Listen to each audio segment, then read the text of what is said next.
gostaria de agradecer à comissão organizadora do CLES pelo convite.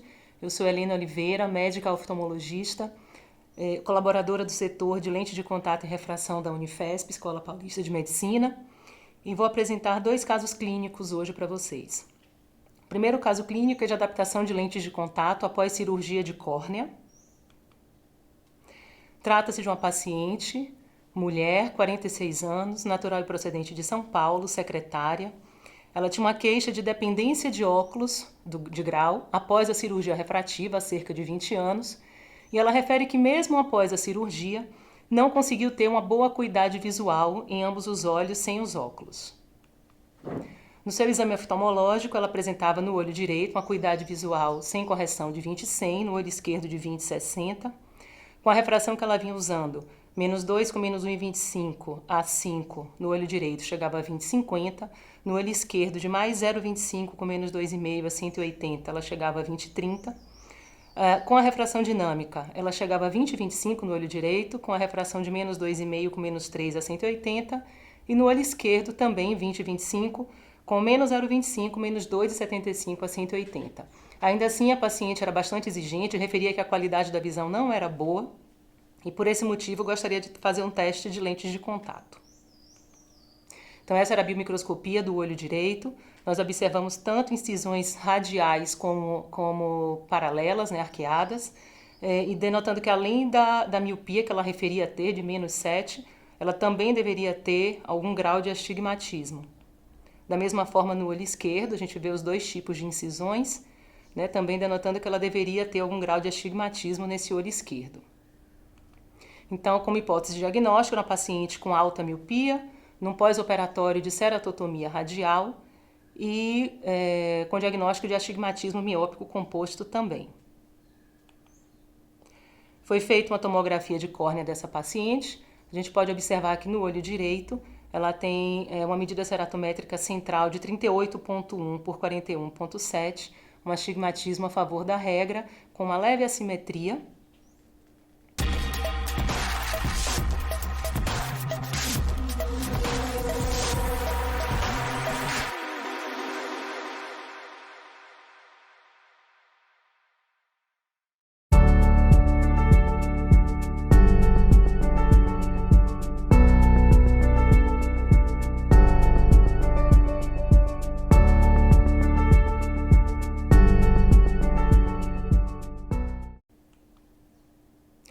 Dessa forma, optamos por começar o teste da paciente com uma lente monocurva asférica de curva 39, um pouco mais apertado que o K, já que com a lente de 38 ela ficou muito plana, muito instável, o paciente com muito lacrimejamento, prejudicando inclusive o registro dessa lente.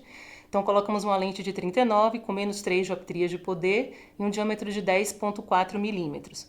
A gente pode observar nessa lente que ela está centralizada, mas a gente observa que nesse meridiano, que corresponde ao meridiano mais elevado da córnea, se a gente observar o mapa de elevação anterior, então nesse meridiano mais elevado,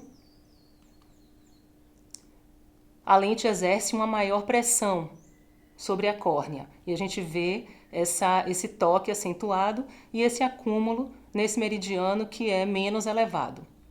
Então, dessa forma, quando nós identificamos um padrão desse tipo na lente de contato, ainda que nós continuemos a apertar essa curva base, vai haver um acúmulo cada vez maior nessa região, nesse meridiano que está com maior acúmulo e sem troca, não resolvendo a situação do paciente. Então, dessa maneira, nós optamos por mudar o desenho da lente de contato.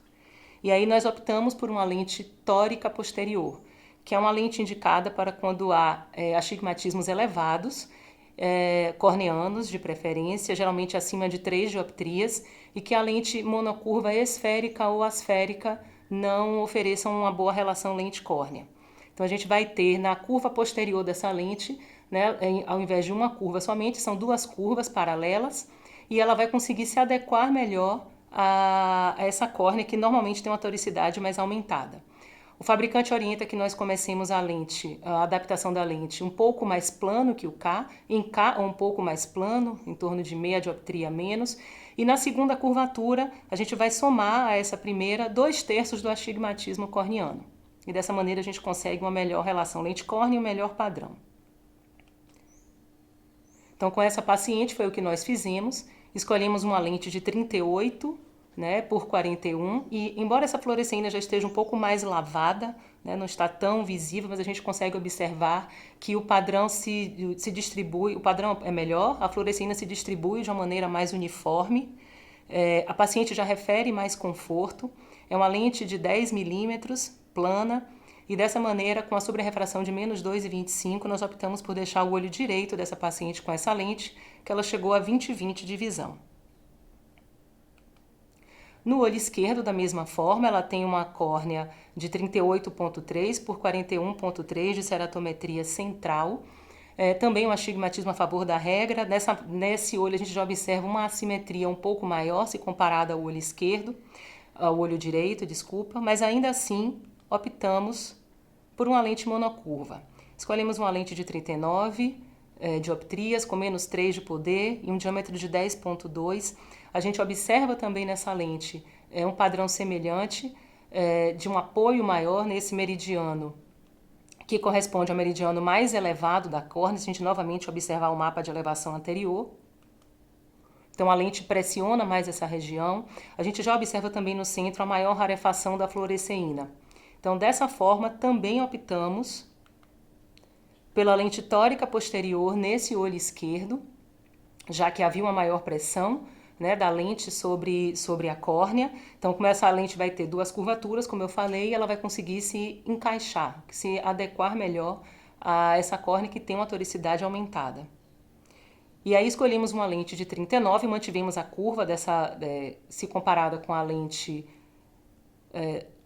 asférica que foi testada inicialmente.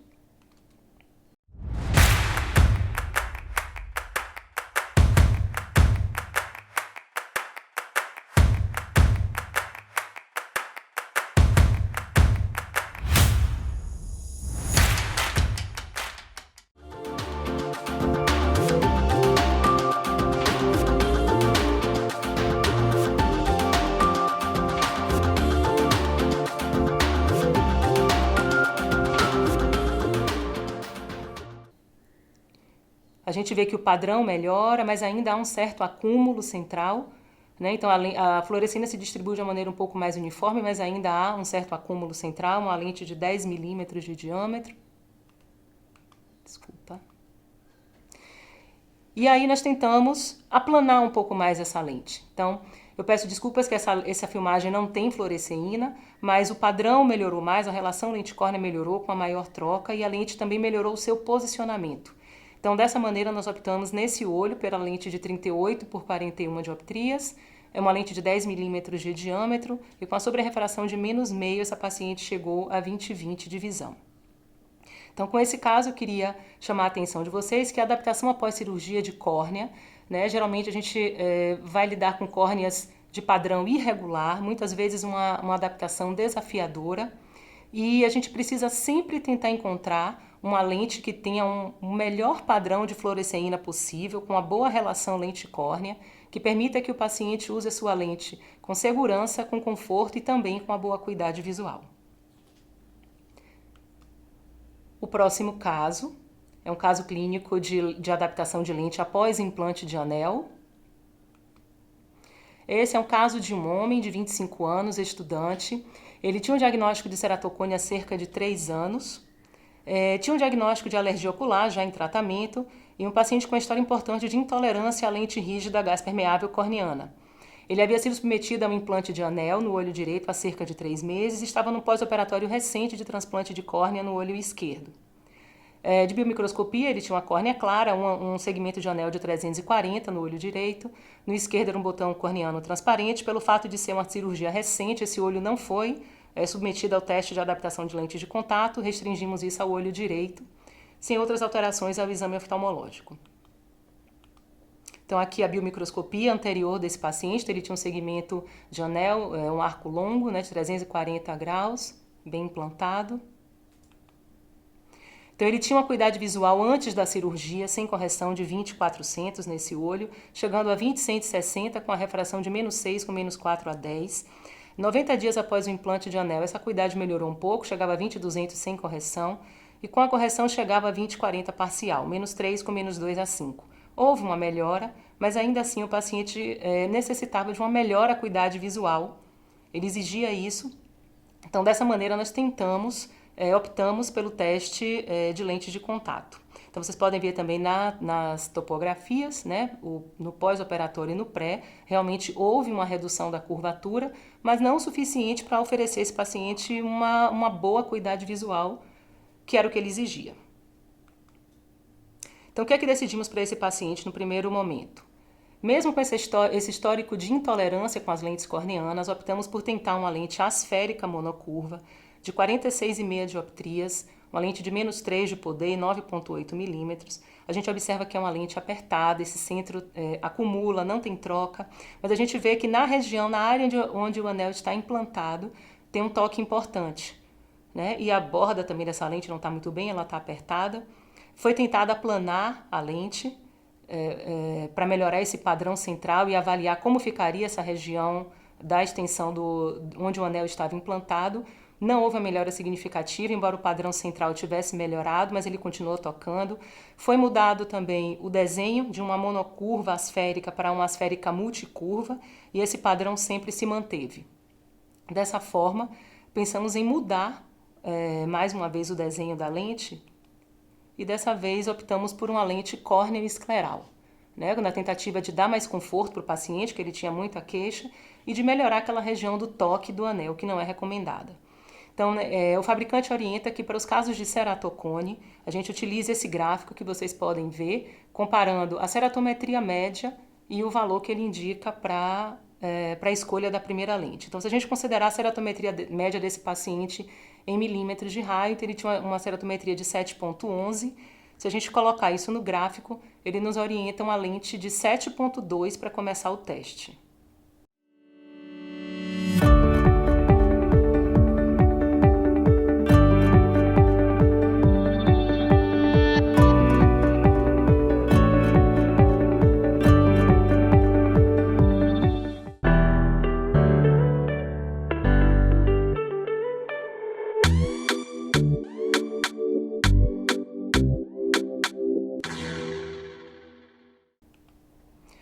Para outras situações, há outras indicações, algumas variações na escolha da primeira lente, mas como se tratava de um paciente com ceratocone, nós seguimos essa orientação.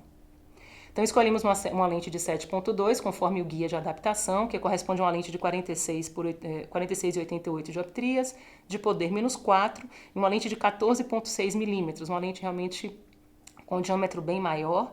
Vocês podem observar que a lente está centralizada. O paciente já referia mais conforto com a lente, não há compressão de vasos, a borda se comporta de uma maneira mais adequada, bem alinhada, esclera, mas a gente observa que na meia periferia, a gente observa que há um toque além do esperado, né? Então, essa lente ela se comporta dessa maneira, ela tende a tocar um pouco na meia periferia, no limbo, com uma certa rarefação central, mas a gente vê que nessa lente especificamente, essa área ficou um pouco extensa.